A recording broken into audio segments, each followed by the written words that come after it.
tindakan kita akan mengungkap jati diri kita berdasarkan nilai-nilai yang kita wujudkan. Tindakan seseorang mewujudkan tatanan nilai yang tak terlihat. Jadi tindakan orang lain juga tindakan kita itu mencerminkan nilai yang kita prioritaskan dalam hidup. Tindakan berarti manifestasi dari nilai.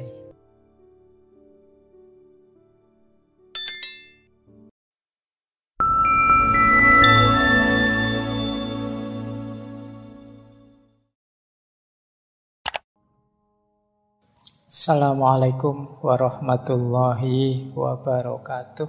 Bismillahirrahmanirrahim. Nilai itu biasanya prioritas untuk dipilih. Jadi yang bernilai itulah nanti yang diprioritaskan untuk dipilih, dihidupkan, diwujudkan. Yes, tadi sudah banyak ilustrasinya ya, bagaimana orang itu tentu saja mendahulukan, mengedepankan yang dia prioritas. Maka penting teman-teman jangan salah prioritas. Jangan salah meranking hal bernilai dalam hidupmu. Begitu meleset, kalian mungkin membuang yang penting, memperjuangkan yang tidak penting. Kalian menghabiskan energi untuk gegeran debat di medsos yang tidak perlu, akhirnya kuliahmu keteteran. Nah, gambarannya seperti itu. Maka hati-hati, jangan salah prioritas. Yang kedua, nilai itu tersembunyi di balik fakta, di balik kenyataan. Jadi dia ada, tapi adanya di balik kenyataan. Seperti tadi, HP dan nilai kenikmatannya. Kenikmatannya HP tersembunyi di balik kenyataan HP ini. Indahnya laptop tersembunyi di balik laptop ini. Jadi itulah nilai. Jadi dia tidak kelihatan langsung, tapi dia diwujudkan oleh barang tempat dia nempel. Kata seller seperti warna merah yang nempel di barang yang warnanya merah. Itu kan dia bergantung pada barangnya, tapi sebenarnya dia tersendiri. Jadi misalnya cat warnanya merah, misalnya. Cat dan merah itu kan dua hal yang berbeda. Nah, seperti HP dan kesenangan HP. Nah, kesenangan HP itu tidak sama persis dengan HP-nya. Kemudian nilai tidak tergantung pada barangnya. Jadi misalnya kenikmatannya HP yang canggih dan kenikmatannya HP jadul itu mungkin ya sama-sama nikmatnya. Jadi sama-sama asiknya. Jadi barangnya tidak menentukan, karena nilai dan barang itu sesuatu yang tidak sama. Kalian mungkin pernah lihat misalnya kehidupan orang-orang fakir miskin. Kalian heran loh, ini loh orang miskin ini loh kok masih bisa ketawa-ketawa ya, kok masih bisa menikmati hidupnya. Padahal bayanganmu orang miskin itu hidupnya sedih, terus nangis-nangis, terus bayanganmu kan begitu. Tapi enggak, karena nilai yang namanya kesenangan itu tidak bergantung pada barang mewah. Pada barang apapun dia bisa nempel. Jadi jangankan yang rumit-rumit, yang sederhana saja kan kadang-kadang bisa juga menyenangkan. Kesenangan yang kamu peroleh dari HP canggih mungkin sama senangnya dengan kesenanganmu misalnya apalah, permainan apa yang sederhana, main catur apa main apa gitu. Padahal catur itu murah, HP itu mahal.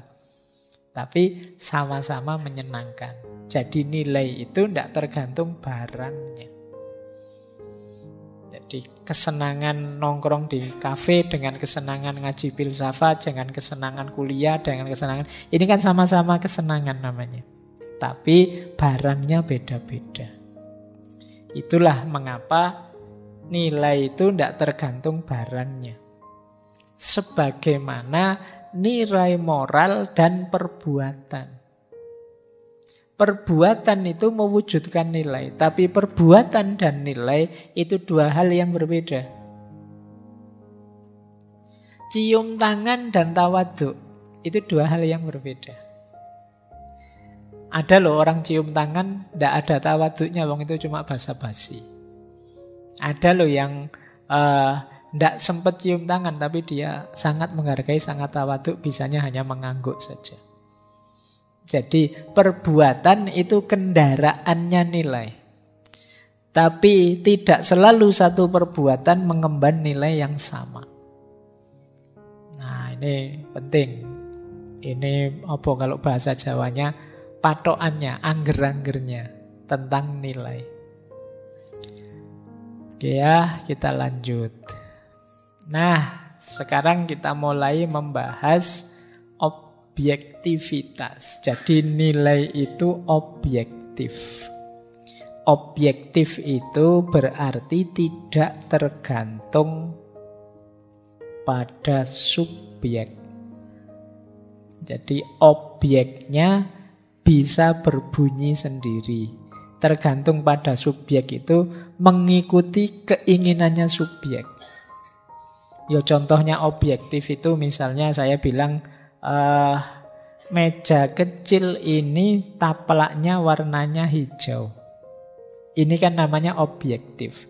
Siapapun yang melihat asal tidak buta warna akan bilang ini hijau. Semoga tidak ada yang bilang tidak rancu antara hijau dan biru ya. Ya.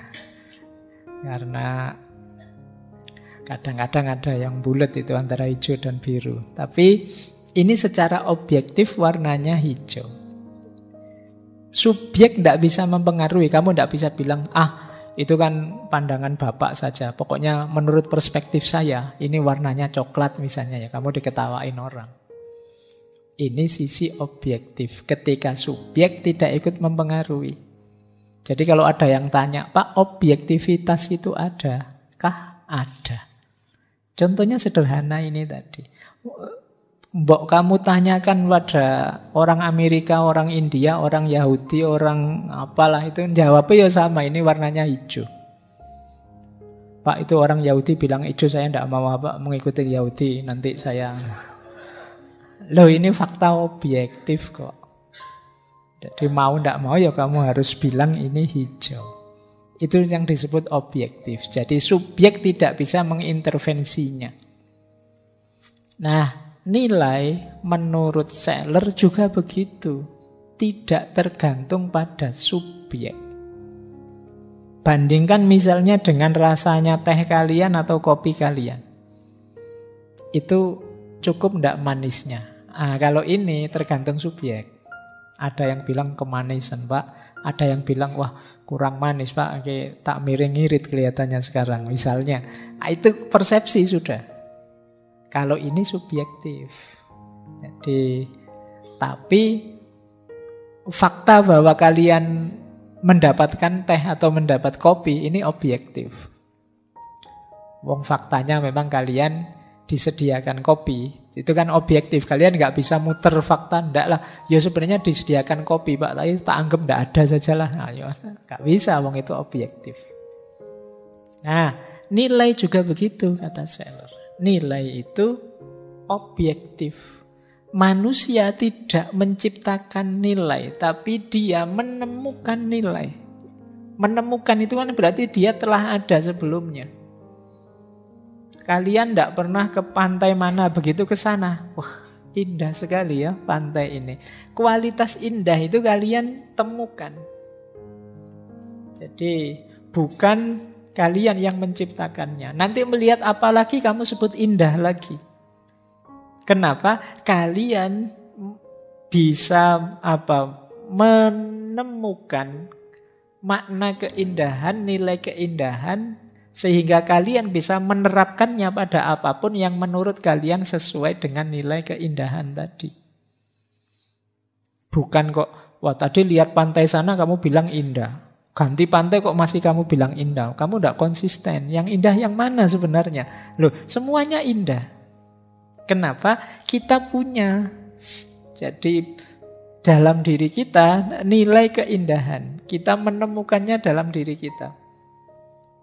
Jadi dia tidak nempel pada barangnya.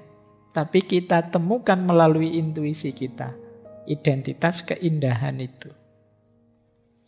Nah, meskipun nanti tidak semua orang bisa mewujudkan nilai yang ada dalam dirinya.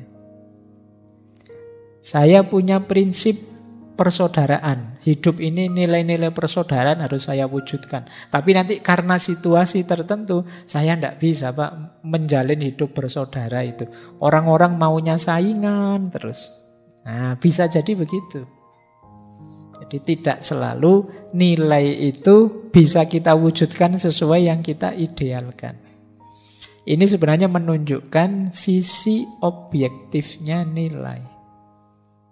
Bahwa ternyata nilai itu bukan sesuatu yang kita ciptakan.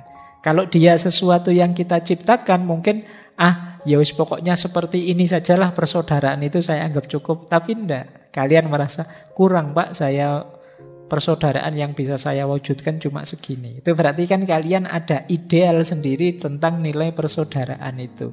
Yang kebetulan dalam faktanya tidak bisa diwujudkan. Oke, baik. Ini uraiannya tentang objektivitas nilai. Jadi pertanyaan sederhananya begini loh kata Seller. Kalau ada pertanyaan begini ya, apakah sesuatu itu bernilai karena kita menginginkannya? Ataukah kita menginginkannya karena sesuatu itu bernilai? Nah, apakah sesuatu itu kita cintai karena kita menginginkannya?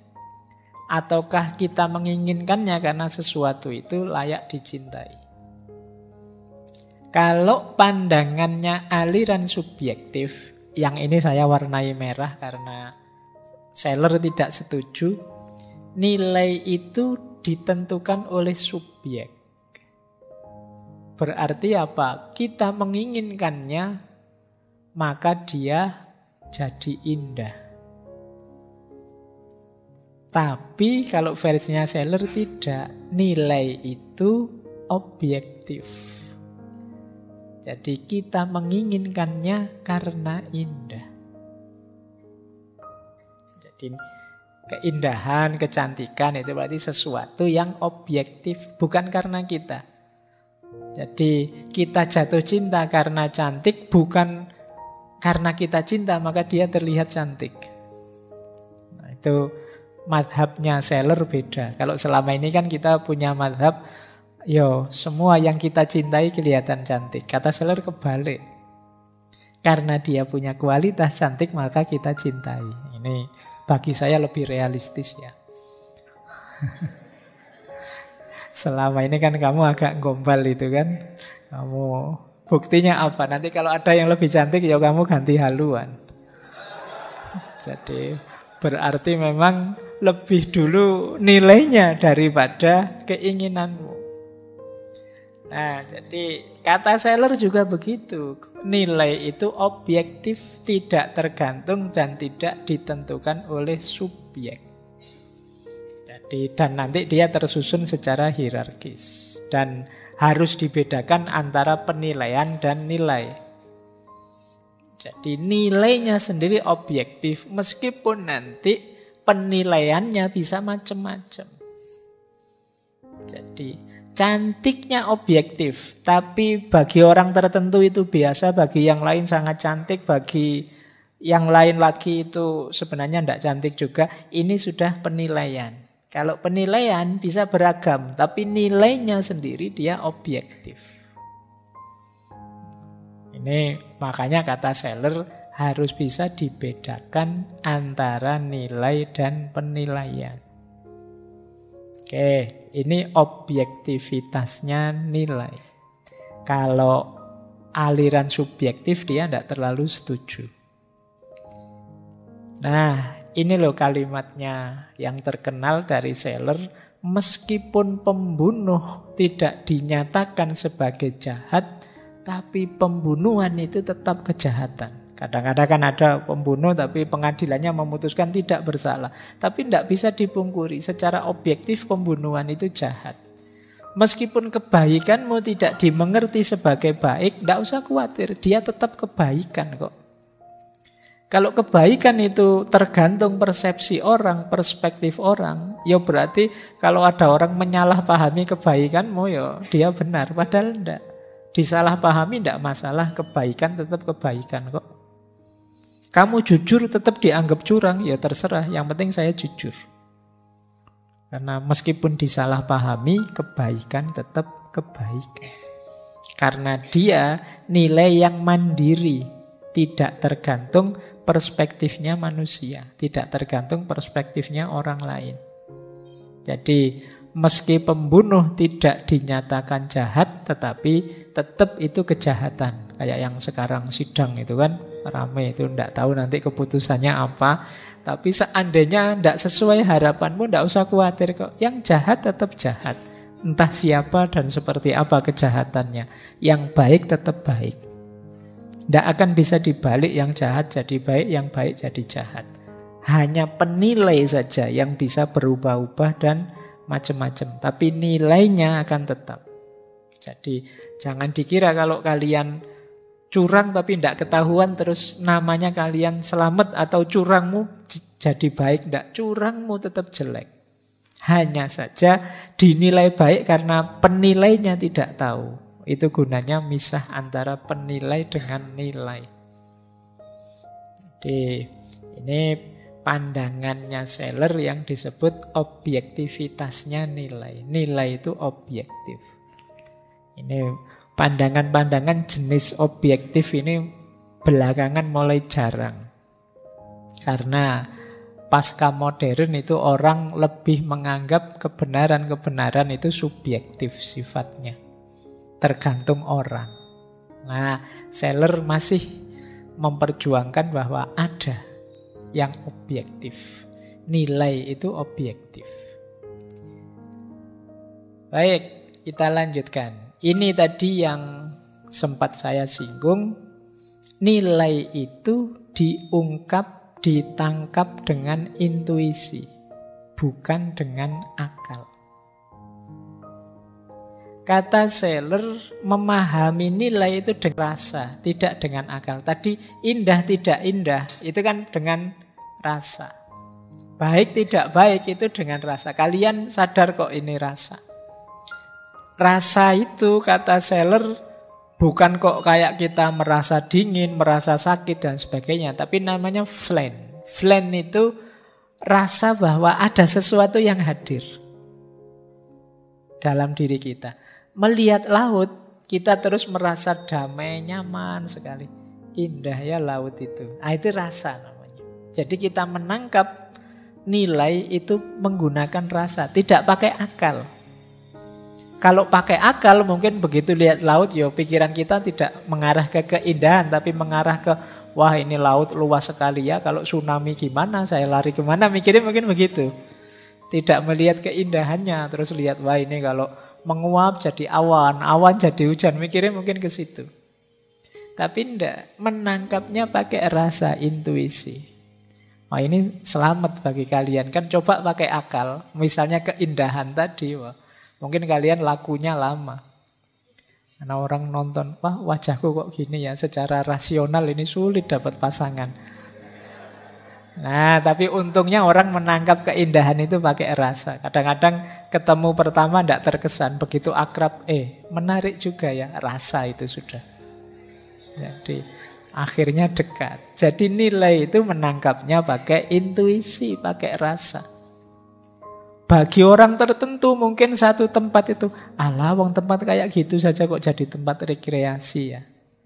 Tapi orang menangkapnya dengan rasa. Sekarang kan di desa-desa banyak itu desa wisata. Kalian wisata kesannya diajak ke sawah lah, diajak mancing lah, nyari ikan lah. Loh, orang desa tiap hari sudah begitu, tapi tidak menyebutnya rekreasi kan. Jadi, atau kalau kamu sebut rekreasi berarti wah tiap hari bapakku itu rekreasi loh dia. Healing tiap hari di sungai nyari ikan. Nah, ya kalau itu ya memang profesinya mancing. Jadi kenapa kok bagi orang tertentu itu aktivitas healing, aktivitas untuk menyegarkan diri, itu karena menangkapnya pakai rasa. Kalau pakai akal mungkin, alah mau rekreasi, mau jalan-jalan malah kotor-kotor di lumpur lah nyari ikan. Kalau pakai akal begitu. Tapi menangkapnya asik loh ini kan begitu. Dan itu yang dimanfaatkan di desa-desa wisata. Jadi ternyata memang nilai ditangkap dengan intuisi, bukan dengan akal. Itu yang oleh Seller disebutnya dengan istilah flen. Flen itu rasa kehadiran. Ada sesuatu yang hadir. Apakah itu keindahan, apakah itu kenyamanan, apakah itu persaudaraan misalnya. Ada orang datang tiba-tiba kok akrab sekali, ngomongnya enak sekali, kok rasanya kita langsung klop. Itu kan menghadirkan rasa persaudaraan. Itu kalau kita pakai akal mungkin rasa ini tidak kita hitung, kita mikirnya ini siapa sih ya, sok akrab banget, wong belum terlalu kenal, mungkin begitu. Nah, makanya pakai rasa flen tadi. Baik, jadi inilah cara menangkap nilai. Maka semakin kita terbuka, membuka hati kita, membuka perasaan kita terhadap sekeliling, semakin kita bisa menangkap banyak nilai. Jadi misalnya ngaji malam hari ini itu kalau kita terbuka, akan ada banyak nilai yang hadir dalam dirimu. Mungkin nilai keakraban bareng-bareng kita di sini, nilai persaudaraan, nilai ketulusan. Kita tidak ada pamrihnya apa-apa, ngaji ya ngaji saja. Tidak ada tuntutan apapun. Mungkin juga ada nilai pendidikan masuk. Ada banyak sekali nilai yang hadir. Kalau kita terbuka loh ya. Kecuali kalau kita hatinya tidak terbuka, secara sengaja nutup ya. Tadi ngaji dapat apa? Tidak tahu. Ngomong apa tadi nggak dapat apa-apa, materi ini bulet, terus tehnya tidak kebagian di belakang. Lah ya. Ah, itu mungkin begitu, karena kamu tidak peka, kurang membuka. Ada banyak, tidak harus materinya yang harus kamu tangkap. Ada banyak nilai berseliweran di sini. Tinggal kamu membuka hati, nanti pasti hadir sesuatu. Nah, itulah menangkap nilai caranya. Baik, kita lanjutkan. Nah, kata Seller, pengalaman kita terhadap nilai sebenarnya lebih dulu daripada pengalaman kita terhadap sesuatu. Buktinya apa? Sebelum kita kenal laut, kita sudah kenal apa itu keindahan. Makanya begitu melihat laut, kita menyebutnya indah ya. Sebelum jatuh cinta, mungkin kamu sudah tahu nilai kecantikan misalnya. Begitu ketemu langsung, kok cantik ya? Berarti kan sudah ngerti duluan tentang nilai kecantikan. Kok asik ya? Kok enak ya? Kok nyaman ya? Kok gayeng ya? Nah, ini berarti nilai-nilai ini sudah kita kenal dulu sebelum bendanya. Maka kata Seller, ketika kita melihat sesuatu yang indah, lukisan atau pemandangan, sebenarnya yang terjadi adalah bukan kita memahami nilai, tapi menerapkan nilai. Gitu loh. Makanya orang berbeda, para penilai tadi kadang-kadang membangkitkan nilai yang berbeda. Ya contoh lihat pemandangan tadi, kamu langsung ngasih label indah ya, tapi bagi yang tiap hari lihat bosen ya. Nah, kayak tadi rekreasi di sawah tadi asik ya. Terus bagi yang lain gitu aja kok asik, biasa ya. Ini berarti apa? Sebenarnya kita sedang menerapkan nilai, bukan mencari nilai atau memahami nilai. Memahami laut kayak gimana indah, enggak begitu. Kamu sudah punya banyak konsep nilai dalam dirimu, terus diterapkan. Itulah cara kerjanya nilai. Oke, yo nanti berarti harganya sesuatu itu tergantung kita menempelkan nilai apa pada sesuatu. Nah, di sisi yang lain, tindakan kita akan mengungkap jati diri kita berdasarkan nilai-nilai yang kita wujudkan.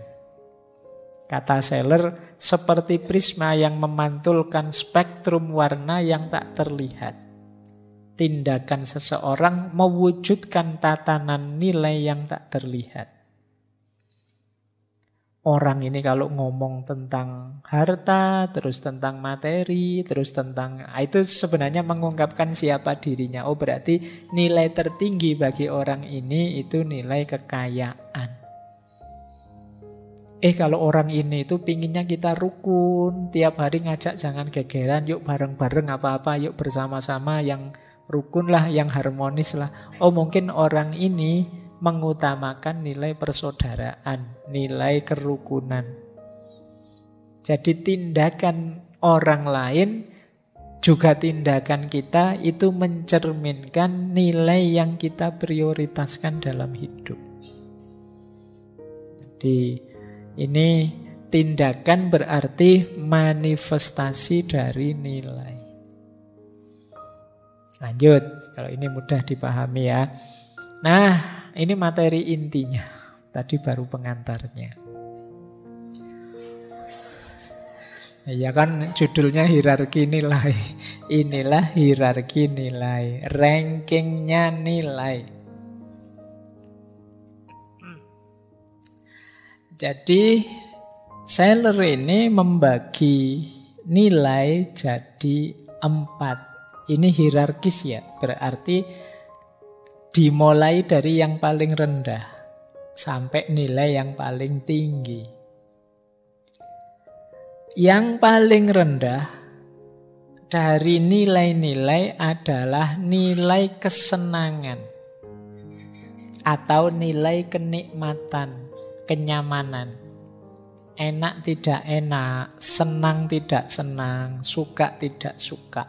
Ini nilai paling rendah. Nyari enak saja. Ini lebih ke fisikal. Kesenangan fisik. Jadi tehnya kok enak sekali ya, besok tak ulang lagi. Ini sebenarnya nilai paling rendah. Jadi meskipun paling rendah kan tetap bernilai namanya. Meskipun nilai tataran rendah, nilai kesenangan. Ada yang lebih tinggi dari itu. Nilai kehidupan. Ini level hidup, kesehatan, kesegaran, kesejahteraan. Kadang-kadang demi ini, itu yang kesenangan tadi bisa kita abaikan. Minum kopi itu enak, tapi kok saya punya darah tinggi ya, saya punya penyakit ini, penyakit itu yang tidak boleh kopi. Sudahlah, tidak merasakan enaknya kopi tidak apa-apa asal sehat.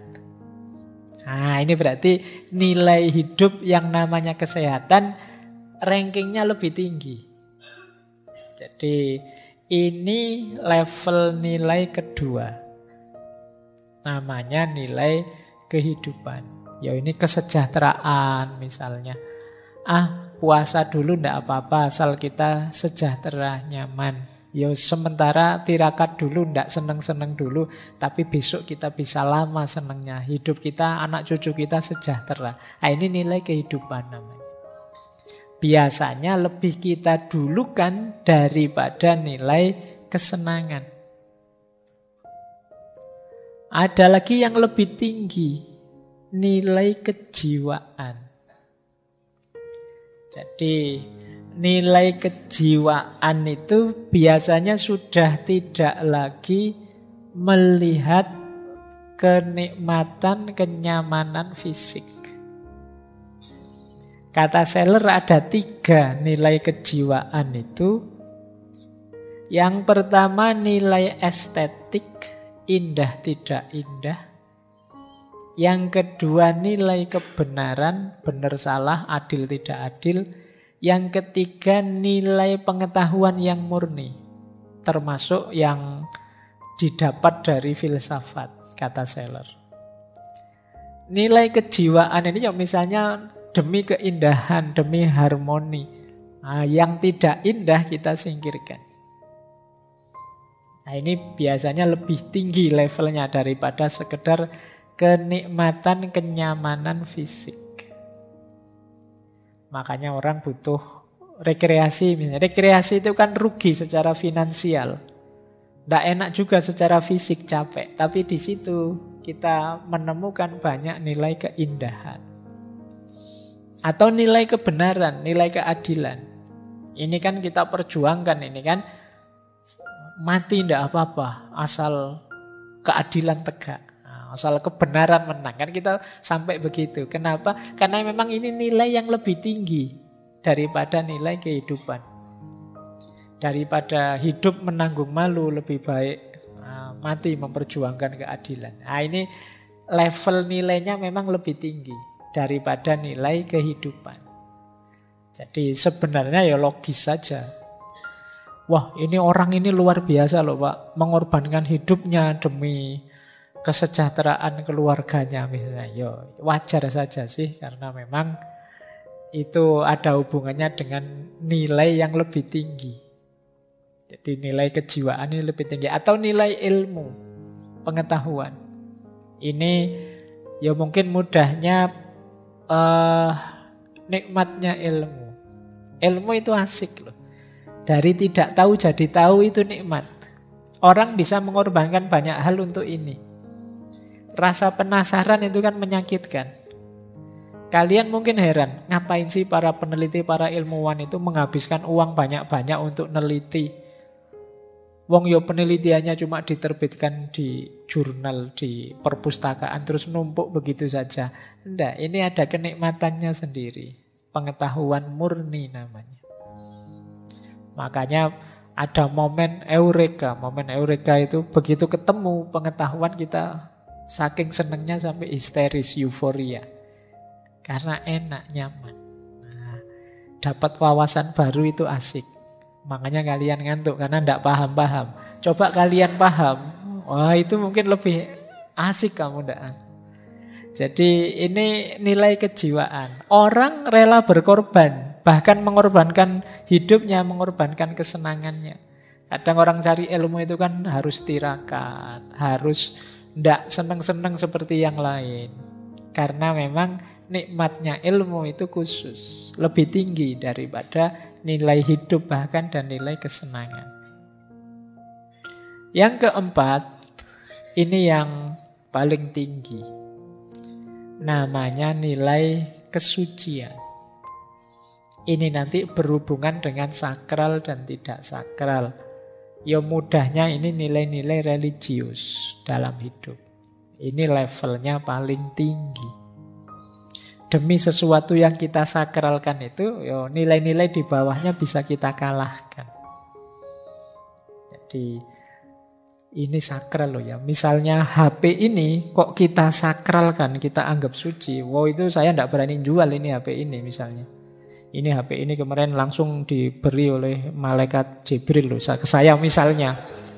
Contohnya kok nanti kamu. Nah itu mungkin saya tidak berani macam-macam ini. Al-Quran itu ya sebenarnya kertas yang ada tulisannya biasa saja kan. Ya wong nyetaknya juga di kita. Tapi dia kita kasih label sakral. Maka kita tidak berani macam-macam sudah. Masjid ini keramiknya, tegelnya itu mungkin persis dengan keramik kamar kosmo. Tapi masjid ini kamu posisikan sakral, kamar kosmo tidak. Makanya kamu masuk kamar kosmo kan santai saja, sepatumu masuk. Ke masjid kamu tidak berani pengen dipukuli takmir kamu nanti. Jadi kenapa kamu menghargai tempat ini? Karena kamu sakralkan. Temboknya sama bahannya dengan kamar kosmo, bangunannya sama, tapi kamu tidak berani macam-macam. Kenapa? Ini statusnya sakral. Dalam hidup setiap orang itu ada banyak hal yang dia sakralkan. Yang itu valuasi atau nilainya paling tinggi. Jangan heran ada orang berani berkorban demi yang dia anggap sakral ini. Termasuk kita juga harus menghargai. Kalau orang punya hal-hal yang dia sakralkan sendiri. Jadi ini nilai paling tinggi. Mudahnya pengalaman religius. Bisa saja pengalaman duniawi tapi yang dispiritualisasi. Baik, ini hierarki nilai namanya. Ini ranking. Paling rendah nilai kesenangan, di atasnya nilai kehidupan, di atasnya lagi nilai kejiwaan, di atasnya lagi nilai kesucian. Ini hasil penelitiannya Seller. Kalau teman-teman tanya, dasarnya apa sih Pak? Kok rankingnya seperti itu?